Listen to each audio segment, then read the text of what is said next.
Hello, everybody. How you doing? This is Curtis R. Monday, owner of the Curtis R. Monday Insurance Agency, the Monday Investment Group, and CRM Rental Properties. Hopefully, you can hear me okay. Practicing safety precautions in this COVID-19 pandemic. I'm out at one of our investment property on one of our projects. I want to kind of walk you through what we're kind of doing in the basement so you can kind of get an idea of kind of what's what. Again, this is a project that a two flat, and we were duplexing from the first floor down in the basement. The basement before was unfinished, and we've turned it into a living quarters. One of the things that when you're doing a project, you have to come up with like a repair estimator. The repair estimator helps you figure out what the preliminary costs of the projects are going to be. You walk the property and you look at the exterior and you look at the internal, you look at the mechanicals and things of that nature. But, it's never a situation where you're always going to be 100% perfect on it. I know a lot of times real estate investors give you this rosy perspective that everything always goes according to plan. No, it does not always go according to plan.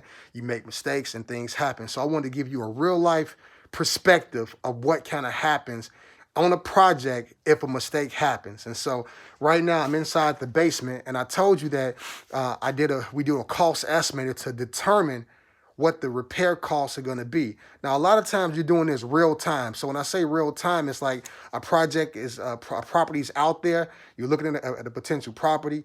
You have to get out there as soon as possible to be able to come up with some kind of cost estimate of repair to figure out if the project is even viable. And in a perfect world, you'll be able to call your contractors out there to meet you out there, and you guys can go walk the property and you can come up with some realistic numbers, but it just doesn't work like that. Unless you got a team where the contractors actually work for you, those contractors are out working on other projects, and sometimes your timelines don't meet their timelines. So you have to use whatever tools are available for you to come up with your best guesstimate as to what this project will cost. Furthermore, when you're kind of doing this real time, you don't really have an idea of what the true scope of work is. I mean, you got a general idea about what you want to do with the property, but when you're walking into the property for the first time, you haven't really mapped out, did any design work, etc. So it is really an exercise of an educated best guess. To help you with that, there are tools to help you estimate what a project looks like or what a project may cost in different line items, from the roof to the mechanical to the bathroom, etc. And then there's a category, a catch-all category we use called a contingency. And the rule of thumb is the higher or the more complicated the job, the higher the contingency, right? So if the job is really complex and got a lot of nuances, maybe the contingency at that point could be, 10 to 15%. A smaller project that's really, really predictable, maybe contingency could be like 5%. It just really depends. And so in this particular project with the basement, I'm moving really, really fast. And when we're doing it, what I did not take in consideration was the ceiling height, right? So as I'm inside this basement, walking right now, everything is okay, but we're turning this basement into an actual livable space. And so you can see there's new ductwork and things of that nature. So what ultimately has to happen is that this ductwork goes in, and there's going to be drywall above in the ceilings, also taking out some of the ceiling height. And so ideally, I probably want to have 9 feet or so. When this thing gets done, it's probably going to be 7 feet. So it's going to be a little snug.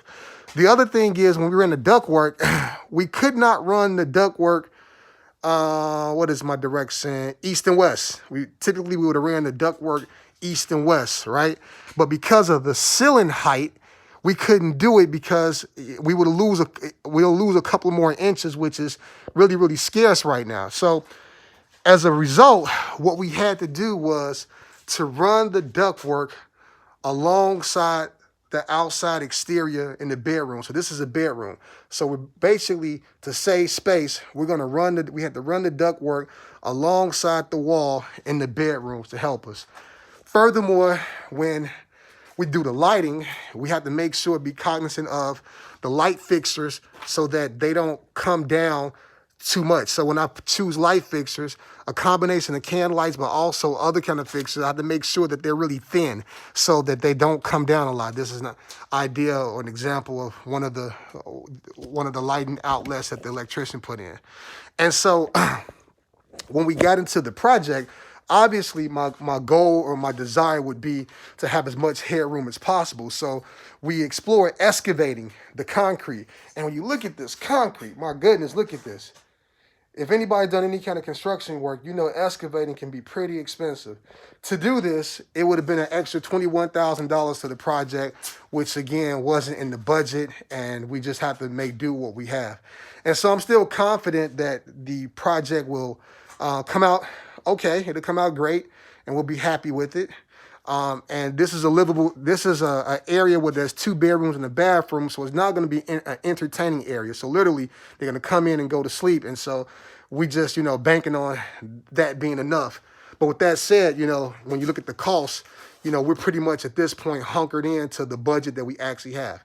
That's real life real estate investing. I know what we see on TV is all hunky dory and the project always works out and everyone makes a profit, but it doesn't always work like that in reality. There are unexpected bumps and bruises, and you have to have enough grit and determination and skill set to be able to overcome these things and come up with alternative solutions.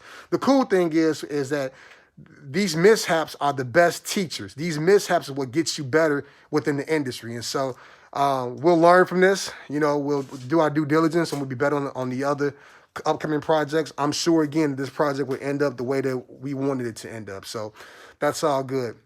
With that said, again, check me out every week on He Flips with EJ Williams every Saturday from 11 a.m. to noon on WVON 1690 AM, The Talk of Chicago. On iHeartRadio, you can catch it if you're not in the Chicagoland area. If you are interested in learning about real estate investing, if you want some one-on-one coaching and mentoring, if you have a property you want to sell or you want to become an investor on a particular project, give me a call, 708-505-7072. That's 708-505-7072. Be sure to check out the Curtis R. Mundy podcast on Apple iTunes. God bless and be safe. Bye-bye.